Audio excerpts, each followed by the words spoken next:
Now, it's expected that any day now, Uganda's President Yoweri Museveni will sign into law a bill that criminalizes the existence of the LGBTQI community in that East African country. It labels the queer community as deviants and outlines jail time and even death sentences as punishment. Now, a group of concerned individuals have united to host the #WhatNext art fundraiser here in Johannesburg this coming Saturday. The aim is to raise funds in order to assist the LGBTQIA+ individuals in the East African country. I'm now joined by Ugandan national activist and artist Delovie Kwagala to tell us more about this campaign, the #WhatNext campaign, the fundraising campaign. Good afternoon, Delovie. Welcome to today, and thank you very much for your time this afternoon.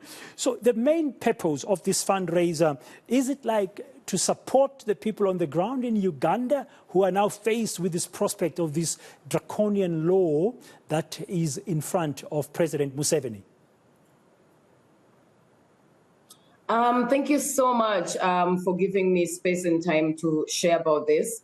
The main important thing about the movement, the #WhatNext fundraiser, it has been raising money in response to the anti-homosexuality bill, which is a bill that also takes away the rights of queer people, having any access to housing, having any access to medication, having any access to legal aid, having any access to medication. So in the recent months or so, it's actually been like 2 months now, where a lot of my participants, being a photojournalist who has worked with the community in many different ways in Uganda, they started reaching out, needing help in the basic things. And this is where #WhatNext started coming from, and also to share resources as well. So on this Saturday, I was thinking about the idea of like, how do we bring the hard conversations into our creative circles as well? Because most of the times I feel like those conversations are left for certain spaces as rather than others. But I feel this is a conversation that needs to be heard in many different spaces, seeing as it is a human rights issue rather than just a queer issue. So we, together with Sandiso and a couple of others, came together to invite a couple of artists to donate work and so that we can sell that on the day. So the money will go to the people back in Uganda. There's a lot of people that are needing to leave. So we need paperwork, passports, and all of that, and obviously the legal fees as well. And most of that money, the half of that money will also go to a shelter that we are building out here to be able to receive, people who are able to leave the country at the moment, to create a safe landing space and a transition that eases, the weight that they have to carry. Now, just talk about, I know you're an artist yourself. Tell us more about these artworks that are going to be sold at the coming fundraising event, the #WhatNext event this Saturday. So we do have artists like Lady Scully, we have Ati, we have Yagazi, we have Stephen Tayo, we have President Annie, we have Seth. So we kind of like, we're going into the different aspects of like bringing together different perspectives for people to join us and be able to access this art for a good cause, because most of the times the art isn't necessarily as accessible as well. So in this manner, it's like bringing together different causes and putting it together also like with different mediums, because we have photographs like the work that is showing right now is my own work, which is a story about migration and the promised realities about different countries, especially for migrants. When you leave home, what you expect is also different. We have Ati, who is also generously sharing their space and also like their work and stuff to be able to contribute to a bigger cause. So we will be selling also T-shirts from Nao Serati that are also about like Save Uganda and stuff. And all of that money is going back into the fundraiser to contribute to the needs of our queer siblings back at home. Yeah, and beyond the exhibition of the artwork, I understand you're going to be having panel discussions. What will be the main theme? Is it all centered around what's happening in Uganda? At the moment, yes, it is centered around what's happening in Uganda, but at the same time, we want to bring these conversations out to people so they can understand that it's not just a queer issue or just a Ugandan issue, that this is an urgency of human rights and a security issue, because at the moment in Uganda, even your neighbor or your friend or your relative is obligated to report you in to the police that you're queer. And that leads to it being a security issue, because many people, even the people who are voting for this, are going to be surprised, because many people are going to take advantage of that, you know, because there's no proof. As a queer person, once you're reported, that's it. You cannot have, like, there is no statement needed from you. It's just like what the other person takes.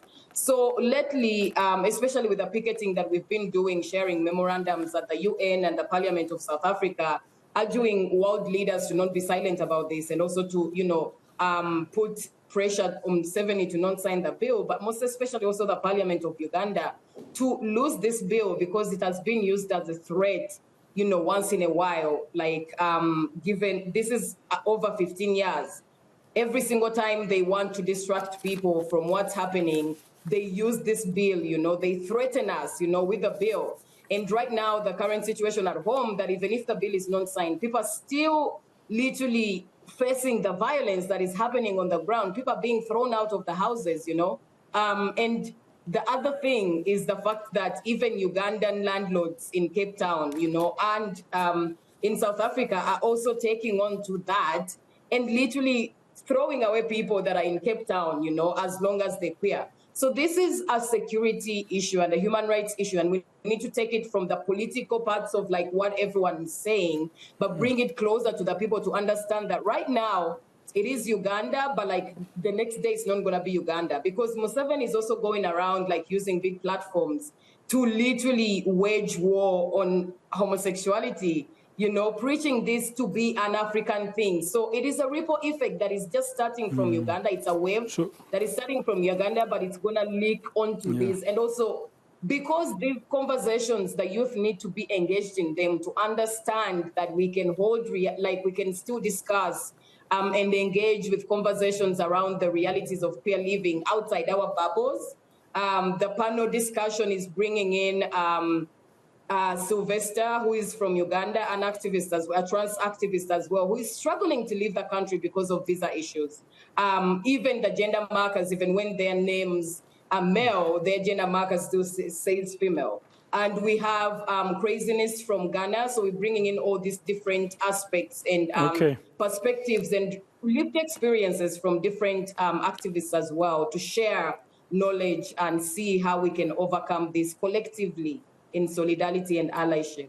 Yeah, would you ever go back to Uganda? Is it you can never ever? I was there for the past 2.5 months up until the beginning of March, and on the day that I was flying back, I was told that I would be arrested at the airport because, one, my work as a photojournalist, which if I publish or print any material that is considered aiding the promotion of homosexuality, and also fundraising for the queer community is also aiding promotion of homosexuality. So I don't know how that looks out for me, but at the same time, my visibility without protection is also a death sentence. So if I don't get the required papers to also stay here, then I am kicked off to the streets. I don't know which country, but that is the reality that I'm living right now. So I don't know. Okay. Tell us about Saturday. Where is the fundraising event going to take place? The #WhatNext at Fundraiser is going to start from 2 p.m. to 6 p.m. at Langdimon.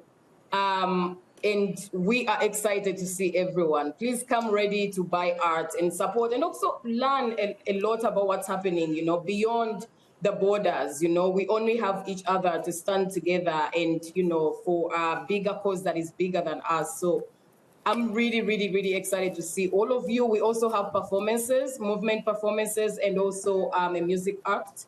So it's going to be exciting. We're trying to bring in this like chill, elevated moment of conversations and poetry and movement, so that it also is a night, an evening of enjoyment and reflection as well. So what would success look like after Saturday in terms of this hashtag What Next fundraiser?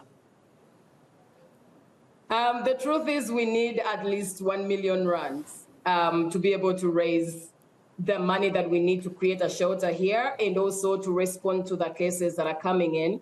Because with #WhatNext, we created a response email where people are sending in requests, and at the moment we're getting at least an average of 40 requests for help, you know, in different aspects, whether it's I need to leave and I don't have a passport, or I have not been able to access my hormones, you know, since then, or I was beaten and, you know, like I need medication, and yeah, like all of these aspects. So we still have a big need, but the capacity to hold the needs is not enough. We do have also a fundraiser link that is going around. You can check in the #WhatNext on Instagram in the bio, which also will give you more information on how you can support other than from the art fundraiser as well.